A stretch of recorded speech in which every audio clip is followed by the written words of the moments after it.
The Local Show, featuring conversations with business owners, employees, and local business leaders about their successes, challenges, and reasons for doing business. Right here in Central New York.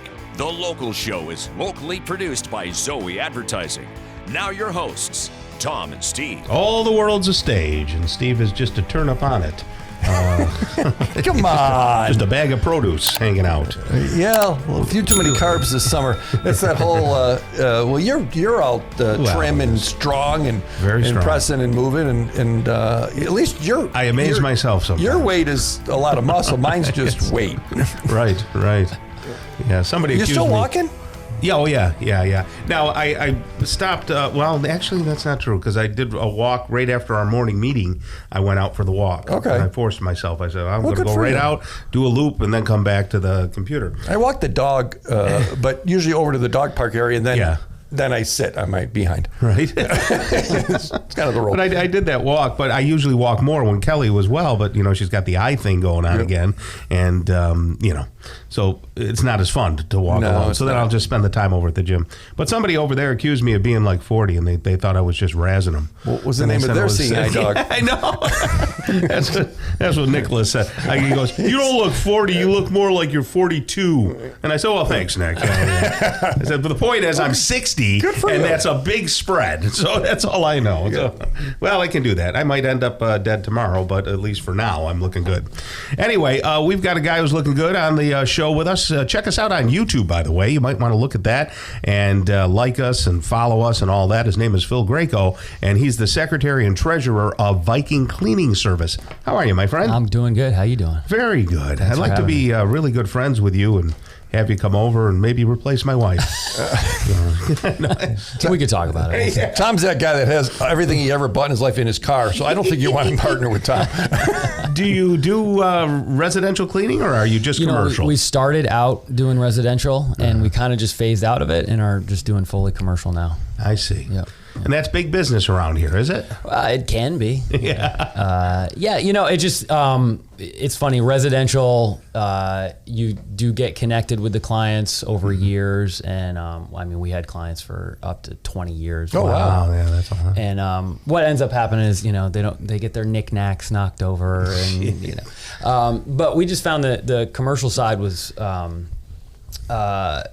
just a lot more streamlined, and we just kind of it's where the momentum of the business was going. And there was probably a need for it too, right? Huge need for it. But did COVID make everybody run home and work so nobody, their stuff didn't get dirty anymore? They cleaned the office once and never came back. It depends. it really depended on what we were doing. In a lot of cases, we do a lot of real estate office buildings.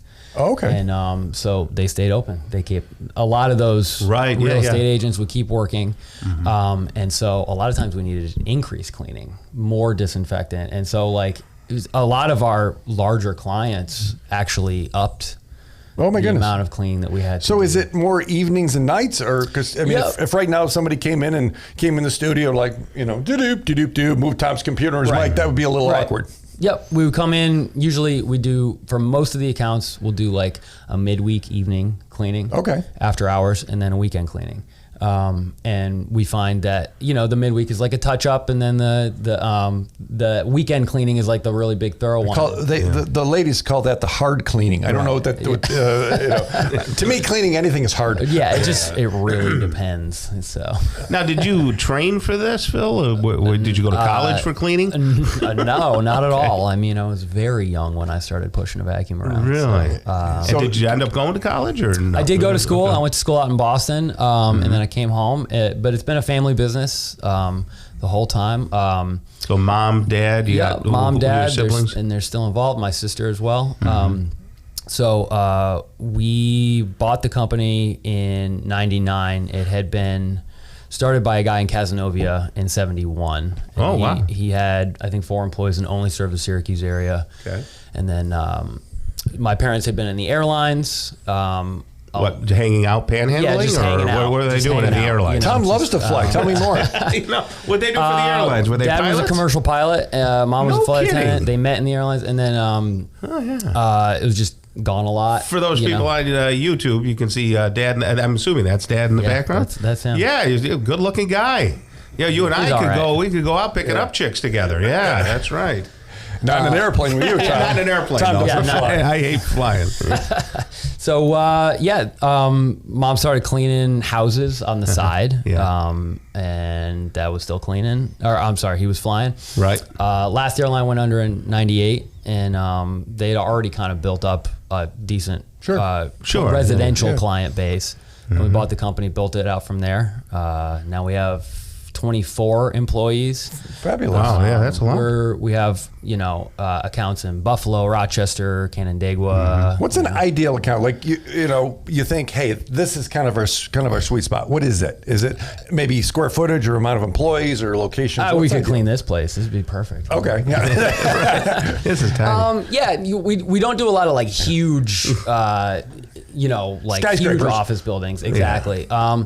It tends to be kind of the smaller office buildings, mid-size office buildings, and we've done some kind of like industrial stuff. We've cleaned like the offices of construction firms, for example, things like that.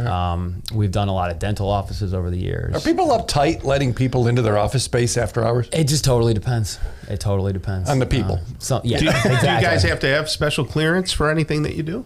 Once in a while. I mean, you need really good insurance and bonded and all that. So, it tends to be.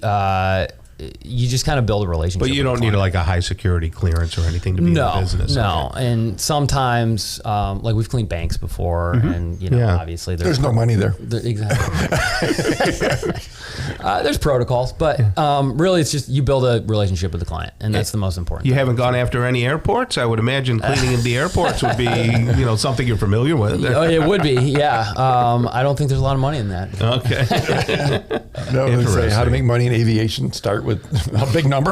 Right, yeah, and then and then it goes down. And, exactly. You get a big fortune, and then you end up with a small fortune. How does someone become your customer? They can reach out. They can go onto the website. So I've got VikingCleaningservice.com, correct? Correct. So they can fill out a form or send you a flare or send an email? There's a little inquiry form, and a lot of times it's what are you looking for, and we'll get that email. We can call them back. Right. You can also call the number. And that's the 662-3705? That's correct. I got that right. I got the number right, Tom, for once. Well, it's whatever they put on the spreadsheet I put there. 662-3705. Exactly. Okay, so are some people impossible to work for? Let's be honest. I mean, I think that's true. Yeah, I'm pointing to Steve right there. I think that's true in every industry. Right. Sure, but you do your best. I mean, you go in, you give it a try, you give an honest estimate. Mm-hmm. You get your employees, you treat your employees well. You do as. So they call and say, "We're calling 3 people. We're going to hire the cheapest person we can find. So you better sharpen your pencil." Well, obviously, there's people who want to lowball and get the best deal possible. But it's like we've also prioritized like taking really good care of our employees. And there you go. That has to be a challenge to keep employees with the employment. It can be. Yeah, sure, it can be. And we're paying our employees a lot better than a lot of other cleaning services, and the reason for that is so that we can just retain good relationships. That's good business. Yeah. I mean, now, do you go looking for business, right? Do you have a sales team or just one person? It's really just kind of in the family. Yeah, okay. It's a lot of word of mouth, and word of mouth has tended to be the most efficient, successful way to spread the business. Excellent. And it's keeping your clients happy, and then your clients refer you to other people. That's wonderful. So 662-3705, VikingCleaningservice.com. Yes, sir. Excellent. You have a great rest of the day, Phil. It's nice to meet you. Thank you so much. Coming up next, we're going to talk with Sarah Pellegrini. She's the owner of Noble Cellar Restaurant. Stick around for that conversation here on The Local Show on 570 WSYR.